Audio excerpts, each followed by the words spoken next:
Hello friends, मेरे digital classes में आप लोग का बहुत बहुत फिर से नए सेशन में स्वागत करता हूं। तो हम मिडिवल हिस्ट्री भारत के मध्यकालीन इतिहास हम पढ़ रहे हैं, जिसमें से 150 क्वेश्चन मैं कंप्लीट करा चुका हूं।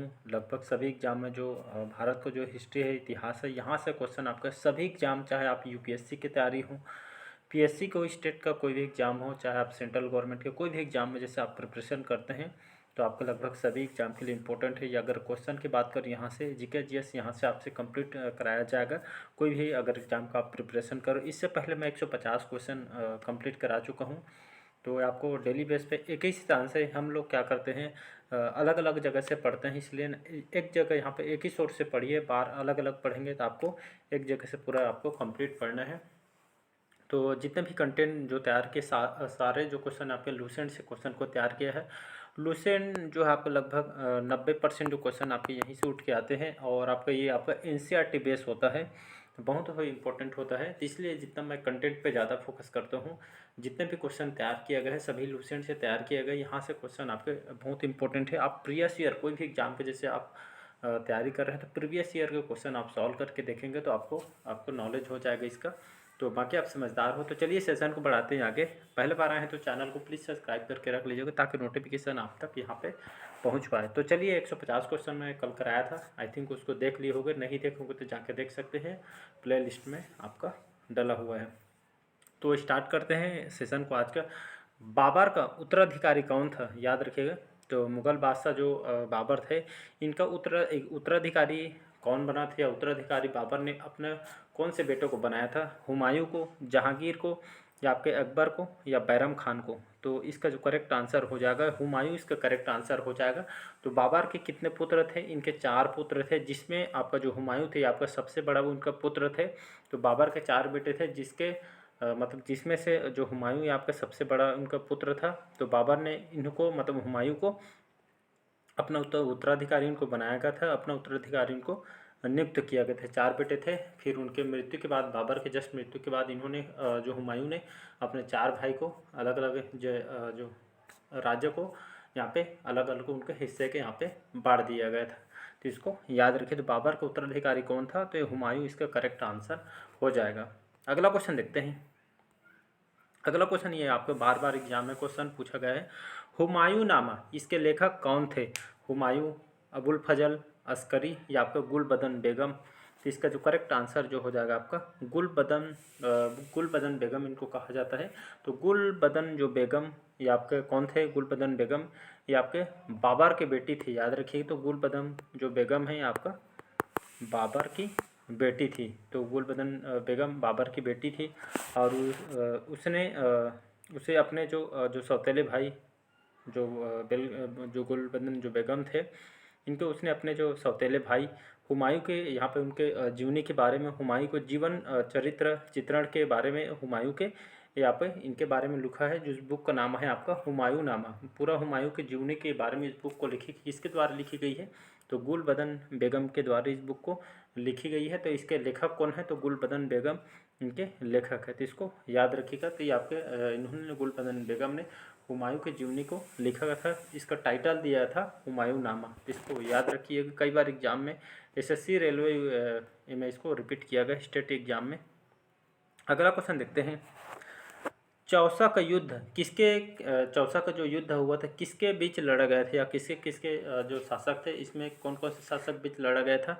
बाबर और मोहम्मद लोदी, हुमायूं और राणा सांगा, हुमायूं और शेर शाह सूरी, या अकबर और राणा प्रताप? तो इसका जो करेक्ट आंसर हो जाएगा, चौसा का युद्ध जो हुआ था इस लड़ाई में, ये इसमें किसके किसके बीच हुआ था? चौसा का युद्ध किसके किसके बीच लड़ा गया था? ये आपका जो मुग़ल सम्राट आपके हुमायूं, ये आपका हुमायूं, मुग़ल सम्राट हुमायूं, और आपके एक तरफ आपका अफगान जो शासक शेर शाह सूरी के। तो यहाँ पे जो करेक्ट आंसर हो जाएगा हुमायूं और शेर शाह सूरी, इसका करेक्ट आंसर हो जाएगा। तो मुग़ल सम्राट एक तो हुमायूं थे, और आपका दूसरी तरफ अफगान के जो शासक थे शेर शाह सूरी के बीच इसमें लड़ा गया था। डेट को याद रखिए, डेट अक्सर पूछा जाता है। तो 26 जून 1539, 1 कम 40 39, तो इसको याद रखिए। तो 1539 में चौसा का युद्ध हुआ था। किसके किसके बीच लड़ा था? तो हुमायूं और शेर शाह सूरी के बीच आपका लड़ा गया था। इसमें जीत किसकी हुई थी? तो ये आपके इसमें जो शेर शाह सूरी थे, इसमें शेरशाह सूरी की इसमें जीत हुई थी। और डेट को आपको याद रखना है, 1539 में ये युद्ध हुआ था। कहाँ पे हुआ था, मतलब आप अगर देखेंगे चौसा का युद्ध अभी वर्तमान में बिहार में स्थित है, तो बिहार में आपका बक्सर में आपका युद्ध हुआ था, इसको याद रखिएगा। अगला क्वेश्चन देखते हैं, किस मुगल शासक ने अपनी दूसरी राजधानी के रूप में एक नए शहर दीन पनाह का निर्माण कराया था? बाबर ने, अकबर ने, हुमायूं ने या आपके शाहजहां ने? तो इसका जो करेक्ट आंसर हो जाएगा हुमायूं, इसका करेक्ट आंसर हो जाएगा। याद रखिए, तो इस मुगल शासक ने, हुमायूं आपका मुगल शासक था, बाबर का उत्तराधिकारी थे हुमायूं। तो अपनी जो दूसरी राजधानी थी दीन पनाह, याद रखिए दीन पनाह का निर्माण इन्होंने कराया था, हुमायूं ने, मुगल बादशाह था। और इन्होंने 1533 में, 1530 में इन्होंने इनको जो मुगल बादशाह इनको यहाँ पे बनाया था अपना उत्तराधिकारी। फिर 1533 में इन्होंने यमुना नदी, याद रखिए जो दीन पनाह जो शहर है आपके कौन से नदी के किनारे बसा हुआ है? यमुना नदी। तो यमुना नदी के तट पर ये आपका एक जो नया शहर है दीन पनाह जो शहर है, ये आपके हुमायूं के द्वारा इसको यमुना नदी के तट पे इसको स्थापना किया था या इसको बसाया गया था, इसको याद रखिएगा। अगला क्वेश्चन देखते हैं। अगला क्वेश्चन देखिए, चौसा का युद्ध कौन से सन लड़ा गया था? मैं अभी जस्ट बताऊं, एक बार रिकॉल करके देखिएगा। तो चौसा का युद्ध किस वर्ष से लड़ा गया था? 1530 में, 1539 में, 1540 में, 1545 में। तो अभी जस्ट बताएं, एक बार रिकॉल करके देखिएगा। तो चौसा का युद्ध कौन से सन लड़ा गया था? तो चौसा का युद्ध आपके 1539 में चौसा का युद्ध हुआ था। किसके किसके बीच हुआ था, एक बार रिकॉल करते जाइएगा। तो मुगल सम्राट आपके हुमायूं, दूसरी तरफ अफगान के शासक शेरशाह सूरी बताया था, ये आपके दोनों के बीच ये आपका युद्ध हुआ था। कौन से सन में? 1539 में। इस चौसा के युद्ध में किसकी जीत हुई थी? तो आपका शेरशाह सूरी, एस लिख दिया, तो शेरशाह सूरी इसमें इसकी जीत हुई थी, जिसको याद रखिएगा। अगला क्वेश्चन देखते हैं, कन्नौज की लड़ाई, याद रखिएगा। तो कन्नौज की लड़ाई कौन से वर्ष लड़ी गई थी? तो कन्नौज की लड़ाई 1539 में, 1540 में, 1542 में या 1500 आपके 56। तो कन्नौज की जो लड़ाई आपके हुई थी 1540 में, याद रखें, डेट को आपको याद रखें। तो यहाँ पे खाली स्थान वहाँ पे 1540 आ जाएगा। तो कन्नौज की लड़ाई 1540 में हुआ था। कन्नौज जिसको बिलग्राम का युद्ध भी इसको कहा जाता है। तो ऑप्शन में बिलग्राम दिया तब भी आंसर करेक्ट है, कन्नौज दिया तब भी आपको आंसर में दोनों आपका करेक्ट आंसर है। बिलग्राम कन्नौज सेम है। तो 1540 में कन्नौज बिलग्राम में किसके किसके बीच हुआ था? कन्नौज का जो लड़ाई हुआ था, इसमें एक तरफ आपका हुमायूं और दूसरी तरफ हुमायूं और एक का शेरशाह सूरी। तो हुमायूं और शेरशाह के बीच युद्ध हुआ था। तो हुमायूं को किसने हराया था? तो हुमायूं को शेरशाह सूरी ने हराया था। फिर इसके बाद उसको भागना पड़ गया था, तो इसको याद रखिएगा। अगला क्वेश्चन देखते हैं, गुलबदन बेगम ने निम्नलिखित कौन से जीवनी लिखी थी? बाबरनामा, हुमायूंनामा, तुझके जहांगीरी या आपका आईने अकबरी? तो इसका जो करेक्ट आंसर हो जाए, तो गुलबदन जो बेगम थी इन्होंने ये आपका मतलब ये आप इनके द्वारा कौन से किसकी जीवनी लिखी गई थी? गुलबदन बेगम ने। तो गुलबदन बेगम ने गुलबदन बेगम ये आपके किसकी बेटी थी? तो आपके स्टार्टिंग में भी बताया था कि आपका बाबर की बेटी थी। उसने जो अपने जो सौतेली भाई थे हुमायूं के जीवनी के बारे में इन्होंने लिखी थी। तो जो बुक का नाम था हुमायूंनामा, इस बुक का नाम है। तो गुलबदन बेगम जो कि बाबर की बेटी थी, उसने अपने जो सौतेली भाई हुमायूं के जो जीवनी के बारे में, उनके चरित्र के बारे में इनका चित्रण किया गया था, जिसका नाम है हुमायूंनामा, इनके द्वारा लिखी गई है। तो इसको याद रखिएगा। अगला क्वेश्चन देखते हैं, खालिस्तान की लड़ाई में शेरशाह सूरी ने हुमायूं को हराया था? कौन से युद्ध है जिसमें कौन सी लड़ाई है जिसमें शेरशाह सूरी ने हुमायूं को हराया था? चौसा का युद्ध, घग्गर युद्ध, खानवा का युद्ध या चंदेरी के युद्ध? जितने भी युद्ध है मैं कल कंप्लीट कर दी हूँ। तो कल का सेशन बहुत इंपॉर्टेंट है। तो जितने भी युद्ध से क्वेश्चन आएगा तो आपसे कंप्लीटली यहाँ पे बन जाएगा। तो कल का सेशन पूरा लड़ाई से संबंधित था, जितने भी युद्ध हुए हैं। तो कौन सी लड़ाई में शेरशाह सूरी ने हुमायूं को हराया था? तो आपका चौसा का युद्ध है, याद रखिएगा। तो चौसा का जो यहाँ पे चौसा आ जाएगा। तो चौसा का लड़ाई में शेरशाह सूरी ने हुमायूं को यहाँ पे हराया था, तो इसको याद रखिएगा। तो चौसा का युद्ध है आपके कौन से सन लड़ा गया था? तो 1539 में बताया था। तो 1539 में आपका लड़ा गया था, तो इसको याद रखिएगा। अगला क्वेश्चन देखते हैं, कन्नौज का युद्ध किसके किसके बीच लड़ा गया था? तो कन्नौज का जो युद्ध है आपका किसके किसके बीच लड़ा गया था? हुमायूं और शेर शाह सूरी, बाबर और शेर शाह सूरी, बाबर और सिकंदर लोदी, या हुमायूं और मोहम्मद लोदी। तो इसका जो करेक्ट आंसर जो हो जाएगा आपका, हुमायूं और शेर शाह के बीच आपका लड़ा था, मतलब ए ऑप्शन करेक्ट आंसर। तो कन्नौज का युद्ध कौन से सन लड़ा था? 1540 में आपका लड़ा गया था। हुमायूं और शेर शाह के बीच लड़ा गया। इसको बिलग्राम, बी लिख दिया हूँ, बिलग्राम युद्ध के नाम से भी इसको जाना जाता है। तो हुमायूं को शेर शाह सूरी ने हराया था और भारत को इन्होंने छोड़ के इसको भागना भी पड़ा था हुमायूं को, तो इसको याद रखिएगा। अगला क्वेश्चन देखते हैं। हुमायूं जो आपके मुगल सिंहासन पर कब बैठा? तो हुमायूं एक मुगल शासक था, बाबर के उनके उत्तराधिकारी थे, उनके सबसे बड़े बेटा था हुमायूं। तो इन्होंने मुगल सिंहासन पर कब बैठे थे? इन्होंने 1529 में, 1533 में, 1531 में, 1532 में। तो इसका जो करेक्ट जो आंसर हो जाएगा 29 दिसंबर सन 1530, याद रखिएगा 29 दिसंबर 1530 ईस्वी में इन्होंने आगरा में, याद रखिएगा आगरा शहर में 23 साल की उम्र में, कितने साल की उम्र में? 23 साल की उम्र में इनको गद्दी पे बैठाया गया था।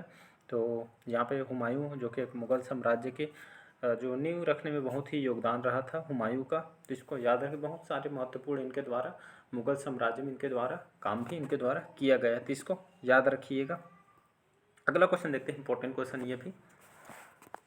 रुपया, रुपया जो सिक्का है ये आपके किसके द्वारा जारी किया जाता है? कई बार एग्जाम में क्वेश्चन पूछा है, रुपया जो सिक्का किसके द्वारा जारी किया गया था? तो हुमायूं, शेर शाह सूरी, जहांगीर या आपके शाहजहां के द्वारा। तो इसका जो करेक्ट आंसर हो जाएगा, तो रुपया जो सिक्का है आपके किसने जारी किया था? ये आपके शेर शाह सूरी ने जारी किया था। थोड़ा इसके बैकग्राउंड में जाते हैं, रुपया जो सिक्का है इसके बारे में। तो रुपया जो शब्द है यहाँ पे देख सकते हैं, ये आपका रुपया जो शब्द है ये आपके कहाँ से आया हुआ है? तो आपका एक संस्कृत शब्द है, आपको पता नहीं होगा, तो ये आपका संस्कृत शब्द है जो आपका संस्कृत में कहाँ से आया हुआ है? रुप्यकम। यहाँ पे जो इसका जो संस्कृत वाक्य देखेंगे तो इसका सही शब्द रुप्यकम है। यहीं से आपका संस्कृत शब्द से हिंदी में आपका रुपया आया हुआ है, तो इसको याद रखिए। तो आपका संस्कृत भाषा रुप्यकम से यहाँ पर लिया गया है, जिसका अर्थ क्या होता है? तो इसका जो अर्थ होता है चांदी का सिक्का, इसका मतलब होता है, अर्थ होता है। और इसकी उत्पत्ति कहाँ, मतलब कौन से साल में हुई थी उत्पत्ति? तो शेर शाह सूरी के जो शासनकाल 1540 से 45 ईस्वी में यहाँ पे शेर शाह के द्वारा इसको मतलब इनके द्वारा चलवाया गया था। और आज के डेट में जो भारतीय रिजर्व बैंक जो आरबीआई बोलते हैं शॉर्टकट में, तो आज के डेट में भारतीय रिजर्व बैंक आरबीआई जो अधिनियम जो 1934 के तहत, आरबीआई अधिनियम 1934 के तहत अब हर साल यहाँ पे मुद्रा जारी आपका करता है। बाकी आप समझदार हो, आरबीआई के बारे में मैं करंट में पढ़ाता हूँ, उसमें पूरा डिटेल के साथ पढ़ाता हूँ। अगला क्वेश्चन देखते हैं, तो इसका शेर शाह सूरी हो जाएगा। एक क्वेश्चन आज का है, कल मैं बताया था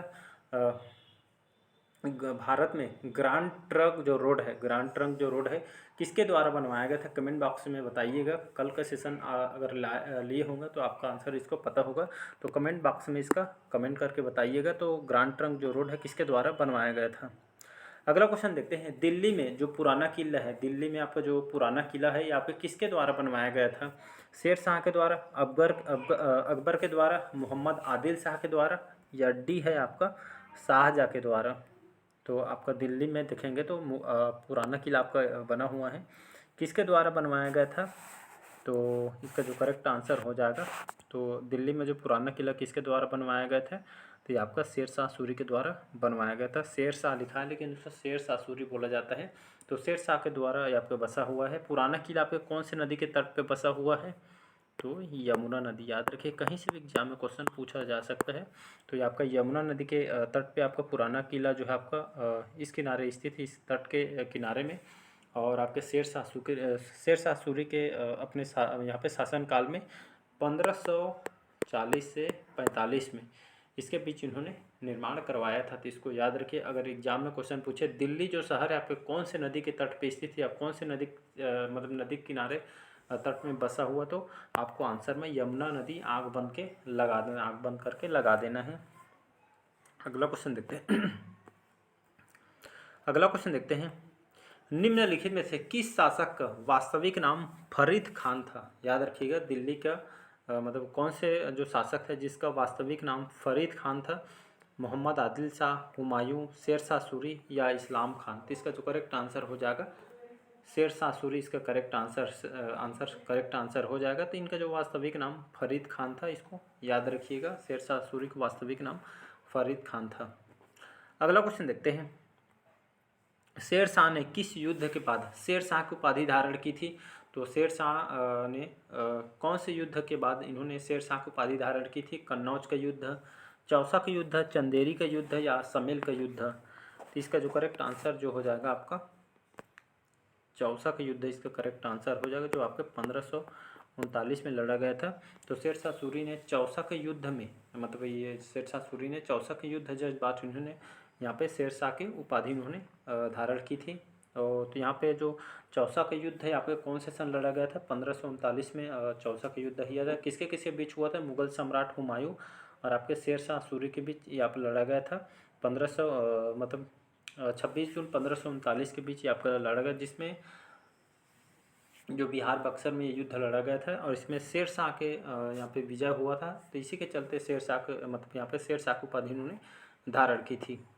अगला और लास्ट क्वेश्चन देखते हैं। पानीपत का दूसरा युद्ध किसके बीच लड़ा गया था? पानीपत से अक्सर क्वेश्चन बनते हैं। तो पानीपत का दूसरा युद्ध किसके किसके बीच लड़ा गया था? तो अकबर और इब्राहिम लोदी, अकबर और हेमू के बीच, अकबर और बैरम खान, या आपका मोहम्मद आदिल शाह और आपके हेमू के बीच। तो पानीपत का जो दूसरा युद्ध है आपके कौन से सन लड़ा गया था? तो ये आपका 5 नवंबर 1556, याद रखिएगा। 5 नवंबर सन 1556 ईस्वी में आपका किसके बीच के बीच? अकबर और हेमू के बीच लड़ा गया था। बी ऑप्शन याद रखिए। तो पानीपत का दूसरा युद्ध 1556 अकबर और हेमू के बीच आपका लड़ा गया था। तो चलिए आज का सेशन यहीं तक रखते हैं। तो कमेंट करके ज़रूर बताइए आज का सेशन कैसे लगा। पहले बार आए तो चैनल को प्लीज़ सब्सक्राइब करके रख लीजिए ताकि नोटिफिकेशन आप तक पहुंच पाए। तो कमेंट करके ज़रूर बताइए आज का सेशन कैसे लगा, और जो क्वेश्चन आपसे पूछा गया उसका कमेंट बॉक्स में आंसर लगाइएगा। कल का सेशन लिए होंगे तो आपको परफेक्ट पता होगा। तो बाकी मिलते हैं अगले पार्ट में। आज के सेशन यहीं तक रखते हैं। Thank you.